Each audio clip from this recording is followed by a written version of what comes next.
Hello learners, आप सभी का स्वागत है हमारे यूट्यूब चैनल इंक्लूसिव एजुकेटर्स पर। सीटेट स्पेशल सीरीज़ में हमारा जो टॉपिक चल रहा है Lawrence Kohlberg's theory of moral development, उसका ये लास्ट पार्ट है जिसमें हम constructive and critical perspective of the theory discuss करेंगे। लॉरेंस कॉलबर्ग की जो थ्योरी है उन्होंने कंस्ट्रक्टिविज़म पे बहुत ही फोकस किया है, ये कहकर कि जो मोरल डेवलपमेंट है वो एक कंस्ट्रक्टिव प्रोसेस है, वो एक रचनात्मक प्रक्रिया है जिसमें बच्चा जो है वो मोरल डेवलपमेंट खुद ही अपनी मोरालिटी कंस्ट्रक्ट करता है थ्रू थिंकिंग, सोचता है।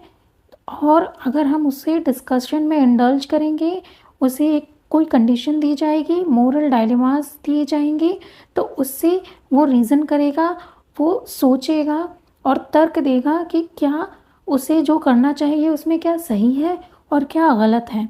तो जो कॉलबर्ग थे उन्होंने ये कहा कि जो हमारा मोरल डेवलपमेंट है वो एक कंस्ट्रक्टिव प्रोसेस है जिसमें बच्चे एक्टिवली इन्वॉल्व होते हैं और वो थिंक कर सकते हैं और डिस्कशन के थ्रू मोरल रीजनिंग डेवलप कर सकते हैं।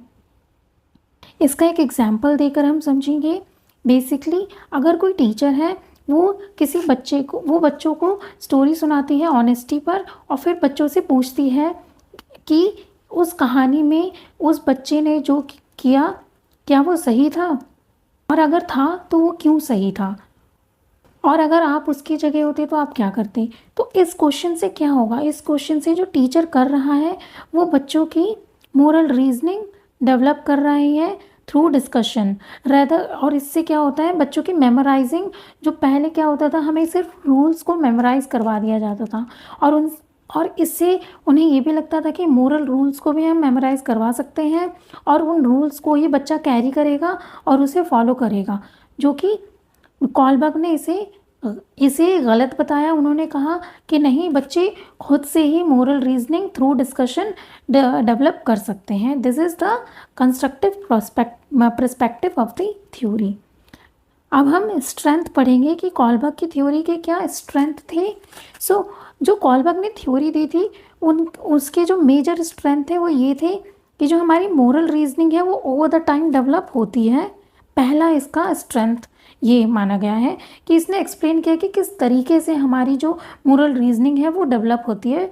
फॉर इंस्टेंस इन्होंने स्टेजेस वाइज बताए कि लोअर स्टेज, सबसे पहले जो हमारे डिसीजंस होते हैं कि क्या सही है और गलत है, वो पनिशमेंट बेसिस होते हैं। और जो फाइनल स्टेज है जो कि यूनिवर्सल स्टेज है, यूनिवर्सल एथिक स्टेज, उस स्टेज पे जो है पर्सन इतना हायर लेवल पर मोरालिटी डेवलप कर लेता है कि उसके डिसीजंस अब सोसाइटी को इन्फ्लुएंस कर रहे होते हैं।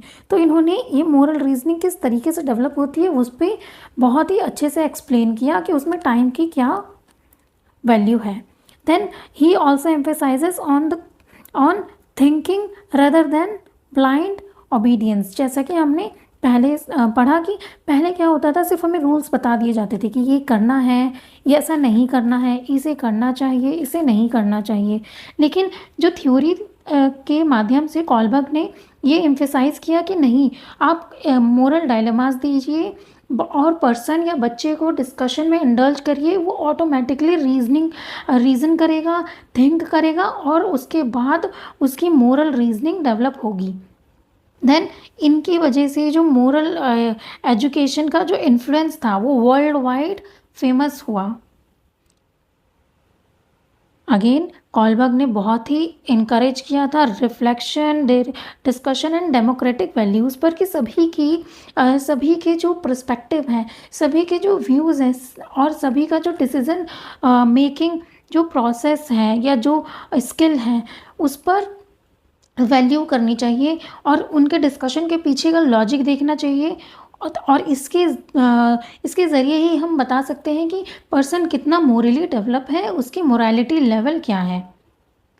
और ये बहुत ही हेल्पफुल हुआ जिससे हमें ये पता चल सके कि बच्चों के डिसीज़न मेकिंग को हम किस तरीके से समझ सकते हैं कि बच्चे किस बेसिस पे अपने जो फैसले वो ले रहे हैं, कि क्या वो डर की वजह से ले रहे हैं या उनकी कोई और उसके पीछे कोई वजह है। जैसे कि जब बच्चे बड़े हो रहे थे या फिर वो थर्ड स्टेज पे आता है तो उन्हें क्या समझ में आता है कि रूल्स हैं उन्हें फॉलो करना चाहिए, जो सोशल ऑर्डर स्टेज है उसे फॉलो करना चाहिए। लेकिन जो इनिशियल बच्चे होते हैं, जो कॉलबर्ग ने बताया कि जो अर्ली स्टेजेस पे होते हैं उन्हें बस डर होता है कि हमें अवॉइड करना है पनिशमेंट को। तो ये सारी चीज़ें ही इस थ्योरी की स्ट्रेंथ बनकर सामने आई। अब इस थ्योरी की काफ़ी ज़्यादा स्ट्रेंथ है और ये थ्योरी बहुत ही इम्पॉर्टेंट है in the field of moral development. लेकिन इस थ्योरी के कई क्रिटिकल पर्सपेक्टिव भी हैं, कई लिमिटेशंस हैं, जिसे कॉलबर्ग के लाइफ टाइम में ही डिस्कवर कर लिया था on the basis of researches. So इसका जो पहला क्रिटिसिज्म था वो ये था कि जो पर्सन होते हैं वो भले ही सही और गलत को जानते हों, लेकिन वो स्टिल बिहेव करते हैं अलग और बोलते हैं अलग। मतलब there is a difference between moral reasoning and moral behaviour. वो उन्हें पता होता है कि क्या सही है, लेकिन वो सही को उस टाइम पर नहीं कर सकते, कर पाते हैं, क्योंकि उनको मल्टीपल फैक्टर्स इन्फ्लुएंस कर रहा होता है उनके बिहेवियर को। लाइक एक अडल्ट है, वो बड़ा है, उसे पता है कि इस पर्सन ने मेरी हेल्प नहीं की थी, तो वो नेक्स्ट टाइम अगर वो पर्सन उससे हेल्प मांगता है तो ये जो दूसरा पर्सन है वो उसकी हेल्प नहीं करता, तो वो अभी परफॉर्म कर रहा है टिट फॉर टैट वाला स्टेज, जो कि वो जानता है कि बहुत ही लोअर लेवल ऑफ मोरालिटी है, बट स्टिल वो परफॉर्म कर रहा है। तो इससे क्या हमें पता चलता है कि जो पर्सन होते हैं उनका मोरल बिहेवियर अलग होता है और मोरल रीजनिंग अलग होती है। उनमें समझ तो होती है सही और गलत की, लेकिन मल्टीपल फैक्टर्स की वजह से वो जैसा कहते हैं वैसा कर नहीं पाते। उनका जो बिहेवियर होता है वो डिफरेंट होता है। देन इस थ्योरी का जो मेजर जो क्रिटिसिजम्स निकल के आए थे वो ये आए थे कि it is a culture biased theory, क्योंकि इनकी जो पूरी थ्योरी है, जो कॉलबर्ग है वो अमेरिकन साइकोलॉजिस्ट थे, उन्होंने वेस्टर्न वैल्यूज़ को ही इम्पोर्टेंस दिया और उसको ही बेस मानकर थ्योरी इस्टेब्लिश कर दी और इसे यूनिवर्सल बता दी कि हर दुनिया के हर एरिया में ऐसे ही पर्सन डेवलप करते हैं, ऐसे ही उनकी मोरालिटी इस्टेब्लिश होती है। जबकि ऐसा नहीं होता। किसी भी पर्सन की मोरालिटी पे उसकी कम्युनिटी, उसकी फैमिली और सोशल हार्मनी का बहुत ही ज़्यादा इन्फ्लुएंस होता है कि उसका समाज किस तरीके का है। जैसे कि इंडियन सोसाइटी के वैल्यूज़ और वेस्टर्न कल्चर की वैल्यूज़ में काफ़ी डिफरेंस है, और फैमिली का भी मैटर होता है कि कि पर्सन कितना बड़ा है। एज वाइज उसका कोई मैटर नहीं है, लेकिन अगर फैमिली में वैल्यू इनकलकेट बचपन से ही किया जा रहा है तो बच्चे जो होते हैं वो यंगर एज में भी मोरालिटी या मोरल रीजनिंग बेहतर डेवलप कर पाते हैं। और कुछ लोग बड़े होकर लाइक वो एज वाइज बड़े हैं लेकिन उनकी मोरालिटी उतनी डेवलप नहीं होती। तो बेसिकली ये कल्चर बायस प्रोग्राम था, कल्चर बायस थ्योरी थी, ऐसा इनके क्रिटिक्स ने कहा। देन इनका एक और जो मेजर क्रिटिकल पॉइंट है वो ये है कि इट इज़ अ जेंडर बाइस थ्योरी। ये लैंगिक पक्षपात करता है, जिसकी जो मेजर वोकल थी जिसको लेकर वो थी कैरोल गिलिगन। इन्होंने ये कहा था कि कॉलबर्ग ने जो थ्योरी इस्टेब्लिश की है वो मेनली उन्होंने मेल पर ही एक्सपेरिमेंट किया था। उनकी थ्योरी पर, उनकी जो रिसर्च थी उनमें जो एक्सपेरिमेंट हो रहे थे उसमें इन्होंने फीमेल्स को इन्वॉल्व ही नहीं किया था, उनके रीजनिंग को स्टैब्लिश ही नहीं किया था। तो उन्होंने ये कहा कि अगर रिसर्च में इन्होंने फीमेल्स को ऐड ही नहीं किया तो ये थ्योरी यूनिवर्सल किस तरीके से मानी जा सकती है, क्योंकि जो फीमेल्स होती है उनकी जो एथिक्स होते हैं वो केयर, एम्पैथी और रिलेशनशिप फोकस ज़्यादा होते हैं, जबकि मेल के जो होते हैं वो लॉजिकल, प्रैक्टिकल या इससे ज़्यादा इन्फ्लुएंस होते हैं। सो इन्होंने बेसिकली इसको जेंडर बायस थ्योरी माना। देन है स्टेज प्रोग्रेशन। जो कॉलबर्ग थे उन्होंने बताया कि जो हमारी जो मोरालिटी डेवलप होगी, जो मोरल रीजनिंग डेवलप होगी वो स्टेजेस वाइज होंगी। पहले फर्स्ट स्टेज होगा like punishment and obedience, then tit for tat, then उसके बाद social order, then universal ethical values. ये वाली स्टेजेस वाइज होंगी, जबकि ऐसा नहीं देखा गया है, क्योंकि जो हमारा डेवलपमेंट है वो स्टेज वाइज ना होके कर्व्ड शेप में है। It's a continuous process. तो इन्होंने इस चीज़ को नेग्लेक्ट कर दिया और इन्होंने कहा कि ये स्टेज वाइज होंगे, जबकि ऐसा देखा गया है कि कई सिचुएशंस में इस सेम पर्सन उस, और उन्होंने एज बाउंडेड भी कहा था कि जो बच्चे हैं जो 4 to 7 है वो जो बेसिकली प्री एडोलेसेंट जो चिल्ड्रन हैं वो प्री कन्वेंशनल स्टेज पे रहते हैं, मतलब उनके अंदर ज़ीरो मोरालिटी होती है। जो प्री एडोलेसेंट है वो प्री कन्वेंशनल में एज में है, प्री कन्वेंशनल स्टेज लेवल पे हैं और उनमें मोरालिटी नहीं होती, नो मोरालिटी, या उनमें मोरल रीजनिंग नहीं होती है। लेकिन ऐसा नहीं देखा गया है क्योंकि कई बार हमारी एज लाइक अडल्ट हैं होते हैं, लेकिन जो हमारी जो डिसीजंस होते हैं वो सिचुएशन बाउंडेड होते हैं। फॉर इंस्टेंस एक 18+ स्टूडेंट है, वो स्टिल अपने फैसले इस बेस पे लेता है कि उस अगर वो घर जल्दी नहीं पहुंचा या उसने ये वाली या उसने कोई ऐसा फैसला ले लिया जो उसके पेरेंट्स को के मुताबिक नहीं है, उनके अकॉर्डिंग नहीं है, तो उन्हें वो पनिशमेंट देंगे, उन्हें वो डांटेंगे या उन्हें पॉकेट मनी नहीं दी जाएगी, तो स्टिल वो उनका जो डिसीज़न होता है वो पनिशमेंट और ओबीडियंस वाले स्टेज का होता है, जो कि फर्स्ट लेवल है। ऑल्दो उनकी एज के हिसाब से वो पोस्ट कन्वेंशनल स्टेज पर होनी चाहिए उनकी मोरालिटी, लेकिन उनका बिहेवियर जो है वो प्री कन्वेंशनल मोरालिटी लेवल का है। तो कई जगह पर सेम पर्सन जो है वो प्री कन्वेंशनल मोरालिटी भी शो कर सकते हैं लेवल की, और कई लोग post conventional level of morality भी शो कर सकते हैं। So it is not a stage progression, it is not a stage progression theory. मतलब उन्होंने बेसिकली ये स्टेज बाउंडेड बताया, लेकिन ऐसा नहीं होता। कई हम जो हमारे जो स्टेजेस वाइज मोरालिटी डेवलप ना होके सेम पर्सन किसी भी स्टेज के बेस पर या किसी के भी स्टेज के अनुसार वो फैसले ले सकता है, अपनी मोरल डिसीजंस ले सकता है।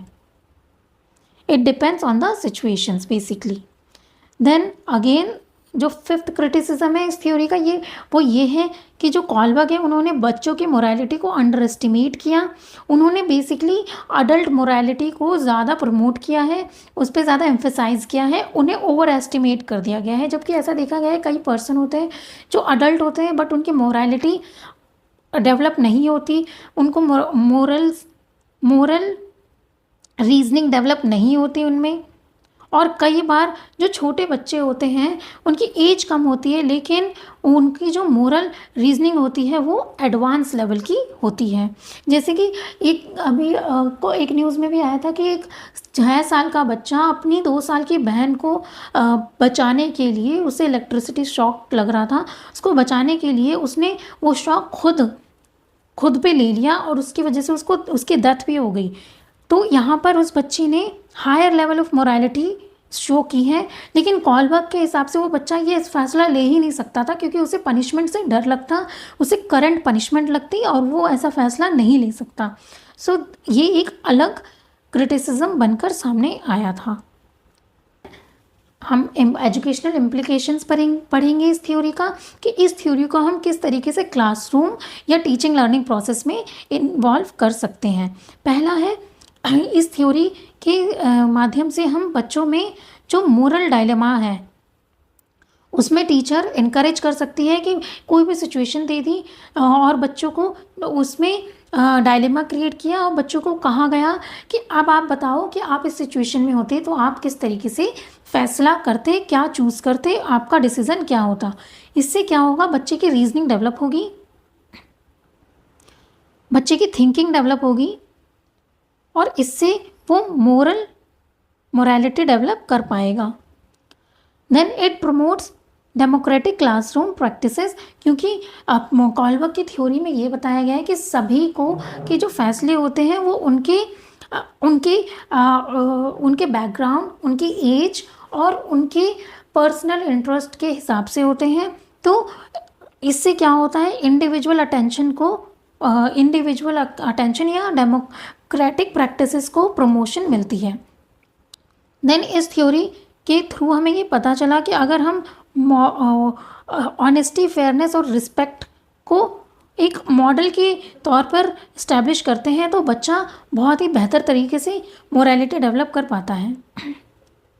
नेक्स्ट है, it encourages the empathy and perspective taking. Basically इसमें क्या होता है कि हमें एम्पैथी डेवलप होती है और हम पर्सपेक्टिव टेक कर पाते हैं और कोऑपरेटिव लर्निंग एक्टिविटीज़ को भी प्रमोशन मिलता है। इससे रीजनिंग पे ज़्यादा फोकस किया गया है रदर देन पनिशमेंट, और it creates the opportunity for decision making. Basically इससे बच्चे को जो एक्टिव पार्टिसिपेशन है वो बढ़ता है। बच्चे जो होते हैं उनमें रीजनिंग, मोरल, यहाँ पे जो भी रीजनिंग की बात हो रही है वो मोरल रीजनिंग की बात हो रही है। मोरल रीजनिंग, मोरल थिंकिंग जो कि इस्टेब्लिश होते हैं फेयरनेस, जस्टिस, फ्रीडम, एम्पैथी जैसी वैल्यूज़ पर।